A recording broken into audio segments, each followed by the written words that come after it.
Action India TV news, आपकी आवाज हमारी पहचान।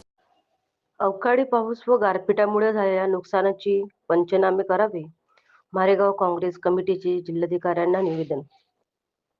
मारेगाव दिनांक 23 फेब्रुवारी 2026 मारेगाव तालुक्यातील दुपारी सुमारे 3 वाजताच्या सुमारास वादळी पाऊस व जोरदार वाऱ्यासह गारपीट झाली. या अवकाळी पावसामुळे शेतकऱ्यांच्या रब्बी हंगामातील गहू, हरभरा, कापूस व तूर या पिकांचे मोठ्या प्रमाणात नुकसान झाले आहे. या पार्श्वभूमीवर मारेगाव तालुका काँग्रेस कमिटीच्या वतीने जिल्हाधिकाऱ्यांना निवेदन देण्यात आले आहे. या निवेदनात झालेल्या पिकांच्या नुकसानीचे तात्काळ पंचनामे करून बाधित शेतकऱ्यांना शासनाकडून लवकरात लवकर आर्थिक मदत व नुकसान भरपाई देण्यात यावी अशी मागणी करण्यात आली आहे.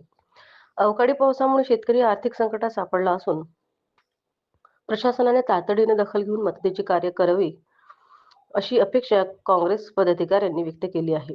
नरेंद्र पाटील ठाकरे, अरुणाताई खंडाळकर, वसंतराव आसुटकर, तालुका अध्यक्ष गौरीशंकर खुराडा, सभापती गजानन खापने, गणू पाटील थेरे, विजू घोटेकर, तुळशीराम पेंदोर, अंकुश माफूर, गणपतराव ढवस, खालिद पटेल, उदय रायपुरे, बबलू कुरेशी, विलास वासाडे, तुळशीराम कुंभरे, नंदेश्वर आसुटकर, समीर सय्यद, मायाताई गाडगे, मालाताई बुडे, मारुती गौरकर, अरविंद वकनोर, सतीश कल्लेवार, विनोद आत्राम, प्रकाश चैले.